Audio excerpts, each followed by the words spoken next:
नमस्कार दोस्तों, आज मैं ऐसे व्यक्ति के बारे में आपको बताना चाहता हूं जिन्हें आज भी जब आतंकवादी जिनका नाम सुनते हैं तो डर जाते हैं। जी हाँ, मेजर मोहित शर्मा।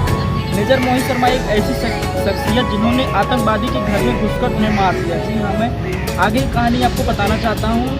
13 जनवरी सन 1978 को मेजर मोहित शर्मा का जन्म हुआ। मेजर मोहित शर्मा बचपन से ही काफ़ी तेज तर्रार थे और काफ़ी चंचल स्वभाव के थे, इसीलिए इनके माता पिता ने इनका नाम चिंटू रखा था। लेकिन हाँ, धीरे धीरे ये इनमें इतना सुधार हुआ कि ये काफ़ी पढ़ने में तेज़ भी हुए। उसके बाद इन्होंने अपनी स्कूलिंग दिल्ली के DPS कॉलेज से की। उसके बाद इनके माता पिता ने जब इनका अच्छा परसेंटेज आ गया, उन्होंने अच्छी स्कूलिंग अपना अच्छे से जब पास किया, उसके बाद इनके माता पिता ने इनका नाम इंजीनियरिंग कॉलेज में लिखा दिया, महाराष्ट्र के इंजीनियरिंग कॉलेज में। उसके बाद इनका सपना था इंडियन आर्मी में जाना। इंडियन आर्मी में जाने के लिए इन्होंने रात दिन पूरा अपना प्रयास किया, 100% दिया। धीरे धीरे तैयारी करते करते इनका NDA में सिलेक्शन हो गया। NDA में सिलेक्शन होने के बाद ये घर वालों से बताते हैं कि मेरा NDA में सिलेक्शन हो गया। इनके बड़े भाई जो कि इनसे अच्छे थे, पढ़ने में काफ़ी अच्छे थे, लेकिन उनका सिलेक्शन नहीं हो पाता है। परंतु इन्होंने सिलेक्शन लेकर ये दिखा दिया कि हाँ, अगर हम डिटर्मिनेशन से कोई काम करें तो सफल हो सकते हैं। उसके बाद इन्होंने 1998 में IMA ज्वाइन किया। NDA में इन्होंने अपना एक अच्छा प्रदर्शन किया। NDA में ये one of the best horse rider थे, one of the best swimmer थे। कर्नल भवानी सिंह ने इन्हें हॉर्स राइडिंग सिखाया था, जिसमें ये काफ़ी अच्छे थे। उसके बाद इन्होंने IMA में अच्छा प्रदर्शन किया। पहले इनका सबसे पहला अपॉइंटमेंट होता है मद्रास में, मद्रास के हैदराबाद में। वहाँ पे इन्होंने एक अच्छा प्रदर्शन किया, यहाँ देश की सेवा की। उसके बाद इनका दूसरी बार इनका अपॉइंटमेंट होता है कश्मीर में। जब मेजर मोहित शर्मा कश्मीर में जाते हैं तो वहाँ देखते हैं कि हिजबुल मुजाहिदीन के कुछ आतंकवादी जो थे, जिन्होंने पूरे वैली में आतंक मचाया था, जिसके 2 आतंकवादी थे जिनका नाम था अबू तरार और अबू सज्जार। ये दोनों एक ऐसे आतंकवादी थे जो युवाओं का ब्रेन वॉश करते थे, उन्हें कश्मीर के जो घाटी थी वहाँ पे भेजते थे और वहाँ आतंक फैलाने का काम करते थे। इन्होंने क्या किया, उनकी मॉनिटरिंग करने के लिए वहाँ पे कुछ सेना के जवान को भेजा। जब मॉनिटरिंग करने के बाद इन्हें जब मालूम होता है कि वो लोग कैसे रह रहे हैं, उनका कैंप कैसे लगा, तो ये धीरे धीरे अपनी बड़ी बड़ी दाढ़ी रखा लेते हैं। बड़ी बड़ी दाढ़ी रखवाने के बाद ये इनके पास जाते हैं और बोलते हैं मेरा नाम है इफ्तिकार भट्ट। इफ्तिकार भट्ट वो जिसे भारतीय सेना ने, जिसके भाई को भारतीय सेना ने गोली मार दिया था, जिसे मार दिया था। जिन्होंने ये बताते हैं अबू सरार से और अबू सज्जार से कि मैं आपकी मदद करना चाहता हूँ, मेरे भाई को भारतीय सेना ने मार दिया है, मैं भारतीय सेना से बदला लेना चाहता हूँ, जो कि मेजर मोहित शर्मा जी हैं। अब मोहित शर्मा जी उनसे कहते हैं, उनको एक मैप दिखाते हैं जिसमें इंडियन आर्मी के कई कैंप थे या इंडियन आर्मी पूरी जानकारी थी, छोटी से छोटी जानकारी उसमें थी।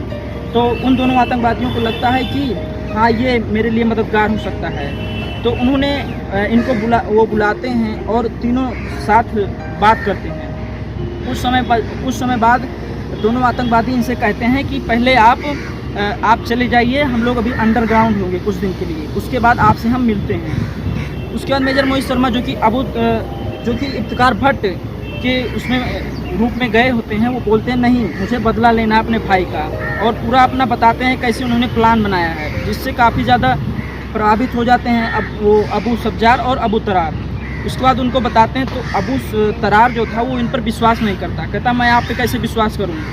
तो ये इनका एक इमोशनल इंटेलिजेंस बहुत अच्छा था, ये प्रेजेंस ऑफ माइंड के थे। तुरंत बोलते हैं कि यदि आपको मुझ पर विश्वास नहीं है तो मैं AK-47 जो कि अपने कंधे पे लिए रहते हैं उसको नीचे रख देते हैं, ज़मीन पर रख देते हैं और बोलते हैं कि यदि आपको विश्वास नहीं है तो आप दोनों मुझे गोली मार दीजिए।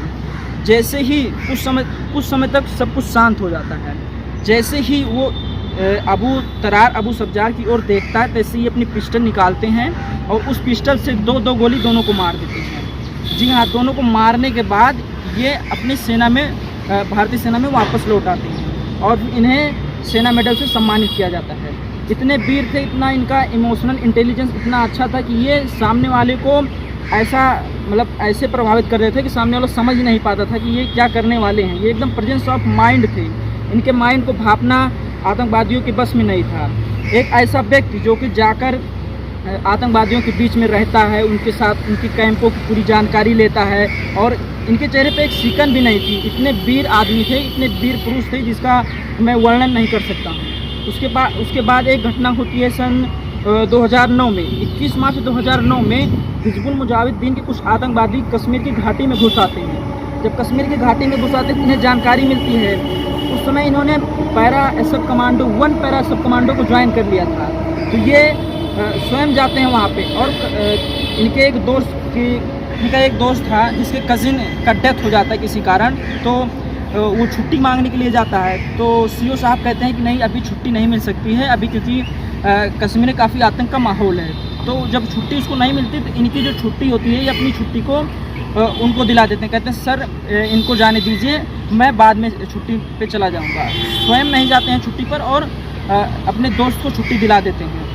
उसके बाद ये उस जो आतंक फैलाए थे, जो आतंकवादी, उसको आतंक को ख़त्म करने के लिए जाते हैं। सन 21 मार्च 2009 को जाते हैं, उनसे मुठभेड़ होती है हिजबुल मुजाहिदीन के आतंकवादियों से।